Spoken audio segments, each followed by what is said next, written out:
সুধী ভক্তবৃন্দ, কৃষ্ণ কথা চ্যানেলে আপনাদের সকলকে জানায় স্বাগত। একবার অর্জুন বললেন, হে ভগবান, প্রাণীকে যে গর্ভবাস করতে হয় তা কোন দোষের কারণে? প্রাণী জন্মের পূর্বে গর্ভে কষ্ট পায় এবং জন্মের সময় অসহনীয় পীড়া পায়। এরপরেও সে রোগ পীড়ার কারণে দুঃখ পায়। বৃদ্ধ বয়সে তাকে অনেক রোগ ব্যাধিতে কষ্ট পেতে হয় এবং শেষে মৃত্যু হয়। সেই কারণে হে স্বামী, আমাকে এমন কোনো কর্ম আছে কিনা বলুন, যার দ্বারা প্রাণী জন্ম মৃত্যুর এই দুঃখ থেকে মুক্তি পেতে পারে। ভগবান বললেন, হে অর্জুন, সেই মানুষ অন্ধ এবং মূর্খ যে সংসারের সাথে প্রীতি করে। এই পদার্থ আমি পেয়েছি, আমি আরো পাবো, এই রকম চিন্তা মানুষের মন থেকে কখনো যায় না। অষ্টপ্রহর সে শুধু মায়াকেই চায়। এই কারণে সে বারবার জন্মায় ও বারবার মৃত্যু মুখে পতিত হয়। এইভাবে গর্ভবাসের দুঃখ পেতেই থাকে। অর্জুন তখন ভগবান কৃষ্ণকে বললেন, হে ভগবান, এই মন মদমত্ত হাতির মতো। মন 5 ইন্দ্রিয়ের বশে এবং কাম, ক্রোধ, লোভ, মোহ এবং অহংকার, এই 5টির মধ্যে অহংকার খুব বলবান। সেই জন্য এমন কোনো প্রক্রিয়া আছে কিনা বলুন, যার দ্বারা মনকে বশীভূত করা যায়। ভগবান শ্রীকৃষ্ণ বললেন, হে অর্জুন, এই মন নিশ্চয় মত্ত হাতির মতো। তৃষ্ণা এর শক্তি এবং মন 5 ইন্দ্রিয়ের বশে। অহংকার এদের মধ্যে শ্রেষ্ঠ। হে পার্থ, হাতি যেমন অঙ্কুশের দ্বারা বশীভূত হয়, তেমনি মন রূপী হাতিকে বশ করার জন্য জ্ঞান রূপ অঙ্কুশের প্রয়োজন। ভগবান আরো বললেন, অহংকার করার জন্য জীব নরকগামী হয়। অর্জুন বললেন, হে ভগবান, যিনি তোমার নামের জন্য বনে বনে ঘুরে বেড়ান, বৈরাগ্যী হয়েছেন, ধর্ম করছেন, তাকে কেমন করে জানা যাবে? আর যিনি বৈষ্ণব, তিনি কে? শ্রী ভগবান বললেন, হে অর্জুন, যে ব্যক্তি আমাকে খোঁজার জন্য আমার নাম নিয়ে বনে ঘুরে বেড়ান, তাকে সন্ন্যাসী বা বৈরাগী বলা হয়। যারা মাথায় জটা বাঁধে এবং অঙ্গে ভস্য লাগান, ওদের মধ্যে আমি নাই, কারণ ওদের মধ্যে অহংকার আছে। এদের আমার দর্শন লাভ দুর্লভ। তপ বা বৈরাগ্যের অহংকার আমার প্রতি ভক্তি লাভের পথে বাধা দেয়। আমি শুদ্ধ মনে ভক্তি করতে থাকা সতত অভ্যাসকারী ব্যক্তি এবং যে কাম, ক্রোধ, লোভ, মোহ, অহংকার থেকে মুক্ত, তাকেই আমি দর্শন দিই। তখন অর্জুন বললেন, হে ভগবান, এমন কোনো পাপ আছে যার দ্বারা স্ত্রীর অসময়ে মৃত্যু হয়? কোন পাপের দ্বারা পুত্র মারা যায়? এবং নপুংসক বা হিজড়া কোন পাপের জন্য হয়? ভগবান বললেন, হে অর্জুন, যে কারোর কাছ থেকে ঋণ করে শোধ করে না, সেই পাপে তার স্ত্রীর মৃত্যু হয়। যে বন্ধক নিয়ে ফেরত দেয় না, তার পুত্র মারা যায়। যে কারোর কাজ ঠিক সময় করে দেওয়ার প্রতিশ্রুতি দিয়েও কাজ করে দেয় না, এই পাপের জন্য সে নপুংসক হয়। এ বড় পাপ। তখন অর্জুন বললেন, হে ভগবান, কোন পাপের জন্য মানুষ চিররোগী হয়? কিভাবে গাধা জন্ম হয়? স্ত্রী জন্ম, ঘোড়া জন্ম কি কারণে হয়? এবং বিড়াল জন্ম কোন পাপে হয়? শ্রী ভগবান বললেন, হে অর্জুন, যে স্বার্থান্বেষী ব্যক্তি সুচতুরভাবে সর্বদা স্বীয় কর্ম অন্যকে দিয়ে করিয়ে আত্মতৃপ্তি করে এবং যে ঈশ্বরের প্রতি কর্মবিমুখ হয়ে সারা জীবন শুধু সংসারের বোঝা বয়ে সময় নষ্ট করে, সেই ব্যক্তি গাধা জন্ম প্রাপ্ত হয়ে তার প্রায়শ্চিত্ত করে। যে মানুষ কন্যা দান করে এবং এই দানের জন্য মূল্য নেয়, সে দোষী, সে সদা রোগী হয়ে যায়। বিষয় বিকার নিমিত্ত যে মাদক দ্রব্য সেবন করে, সে ঘোড়া জন্ম পায়। যে মিথ্যা সাক্ষী দেয় এবং যে উচ্ছিষ্ট অপরকে দেয়, সেই স্ত্রী জন্ম পায়। যে স্ত্রীলোক রান্না করে নিজে আগে ভোজন করে নেয়, তারপর পরমেশ্বরকে অর্ঘ্য দান করে, সে বিড়াল হয়ে জন্মগ্রহণ করে। অর্জুন বললেন, হে ভগবান, যে স্বর্ণ দান করে সে কি রকম পূর্ণ অর্জন করে, এবং যে হাতি ঘোড়া রথ দান করে সে কি রকম পূর্ণ অর্জন করে? ভগবান শ্রীকৃষ্ণ বললেন, হে অর্জুন, যে স্বর্ণ দান করে তার ঘোড়া বাহন মিলে, যে পরম ঈশ্বরের ভাবনায় কন্যা দান করে সে পুরুষ জন্ম পায়। অর্জুন বললেন, হে ভগবান, যে পুরুষের সুন্দর দেহ তা কোন পূর্ণ বলে? যে ব্যক্তি বিত্তবান বা ধন সম্পত্তির অধিকারী, যে বিদ্বান, তারা কোন পূর্ণ কাজ করেছে? ভগবান শ্রীকৃষ্ণ বললেন, হে অর্জুন, অন্ন দান করেছে যে সুন্দর স্বরূপ পেয়েছে সে, যে বিদ্যা দান করেছে সে বিদ্বান হয়েছে। সাধু সন্তদের সেবার দ্বারা পুত্র লাভ হয় এবং বিত্তবান হওয়া যায়। তখন অর্জুন বললেন, হে ভগবান, কারো ধনে প্রীতি, কারো স্ত্রীতে, এর কারণ কি বুঝিয়ে বলুন। শ্রী ভগবান বললেন, হে অর্জুন, এই ধন এবং স্ত্রী উভয়ে আসক্ত ব্যক্তি নাশ হয়, কিন্তু আমার ভক্ত কখনো নাশ হয় না। অর্জুন বললেন, ভগবান, রাজপাট কোন ধর্ম ফলে মিলে? বিদ্যা কোন ধর্ম আচরণ করে পাওয়া যায়?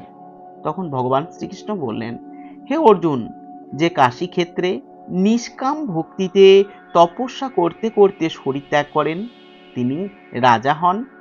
শ্রী গুরুদেবের সেবার দ্বারা মানুষ বিদ্বান তথা আত্মজ্ঞানী হন। তখন অর্জুন বললেন, কারা ধন বিনা পরিশ্রমে অচানক লাভ করেন, কি পূর্ণ কর্মফলে সেই ধন লাভ হয়? ভগবান বললেন, হে পার্থ, যিনি গুপ্ত দান করেছেন তার অচানক ধন লাভ হয়। যিনি পরমেশ্বরের কাজ এবং অন্যের কাজ সামলে নিয়েছেন তিনি মানুষ, সেই মানুষ ধনী হয়ে যান।